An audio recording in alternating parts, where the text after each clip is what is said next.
few minutes just spanned fact-checking, the Cambridge Analytica data scandal, white supremacy, didn't touch on Libra and the cryptocurrency issue, but Alexandria Ocasio-Cortez grilling, of course, Mark Zuckerberg. This is his 5.5-hour mark of testifying before a committee in Congress at the moment that was supposed to focus pretty much on the Libra project, which is the cryptocurrency, but it has turned into somewhat of a free-for-all in bearing down on Mark Zuckerberg. Let me bring back Kevin Kelly and Ross Gerber. You both understand technology. Ross, you know a lot of people in Silicon Valley. You both know Facebook stock. I do just have to ask you, she obviously was on a bead here when she brought up Peter Thiel, who is a President Trump supporter and a big investor in Silicon Valley companies.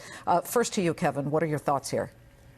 My thoughts are this is emblematic of the overhang that's going to be over the NASDAQ 100 and all the big tech names, right? I mean, they're trading at high multiples at 24.5 times. I mean, here we are in earnings season where, one, Tesla doesn't even make any money, so I wouldn't touch it. And two, you look at Facebook, it's trading at a high multiple, yet they have this regulation overhang, and that's going to cost them a lot of money. And so in an uncertain market where regulation is coming down, not only from AOC, but also the likes of, Elizabeth Warren, I think you don't want to touch these things. I think you want to go into the names that are safe and secure, like the cloud infrastructure plays, like the cell phone tower companies that have done very well this earnings season and trading at a discount. And Ross, it's not just the Democrats. Malcolm Delrahim, as Hillary just pointed out, yesterday gave a speech at a Wall Street Journal digital conference, and he very clearly said, I'll go after any of these companies if I feel like it, and if I feel that they are too big, and I will try to break them up. I don't care if China takes a lead role as one of our big giants here in the U.S. stumbles. I think there's a lot of rhetoric going around meant to get popular opinion on people's sides right now. And Facebook is unique among the other tech companies for having just a disastrous performance in the previous election and as well as through today. And the fact that they won't fact check political ads as some form of democracy is just disingenuous. You know, Zuckerberg is really just not an honest person. I think that's become very apparent. This is all about profit for him. And I think it is time for Facebook to have regulation. But I think the other tech companies are in a different boat, and I think they'll all be fine. Kevin, to your point. I think getting back, getting back to that, you know who's not an honest person is actually Elon Musk, right? I mean, consistently he hasn't delivered. He's gone over it. So if you look at Elon Musk, Zuckerberg, all of them, they all share the same kind of traits, and it's the traits that Adam Newman got $1.7 billion for walking away for burning up $10 billion, right? And people can't even get their severance packages, right?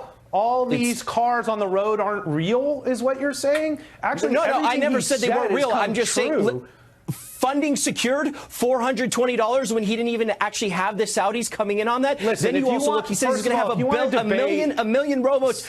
I'll tell you what's not on the road. The 1 million robo taxis he promised for next year, because he can't even deliver 100,000 cars a quarter. So listen, he's full of it. Everybody knows that. Look at the Vanity Fair article that came out actually a couple months ago talking about it. The Gigafactory 2, another perfect example. $750 million lit up in tax. A bunch of FUD. Do you want to? The facts are different. Do you think Tesla will beat? It's supposed to lose money, but will it beat at least on even the loss here? Would it be a narrower than expected one in just a few minutes after the bell? For us, we look at Tesla as they're very close to break even right now, and with growing revenues and growing profits and everything that's going on for the company so positive, we're very excited about the future of Tesla. But it is very hard to compare Tesla, which has achieved so much, completely transforming the auto industry, autonomous driving, to companies like WeWork or something. It's just what about Solar City? Tesla isn't even a car company. Listen, it's a solar is one of the most important things that we focus on in this country right now. We'll let you guys continue this afterward. How would you not want to be in solar? Charlie Gasparino is waiting. Ross, Kevin, very feisty conversation. Thank you for calling an audible there when it comes to Facebook and AOC doing the questioning.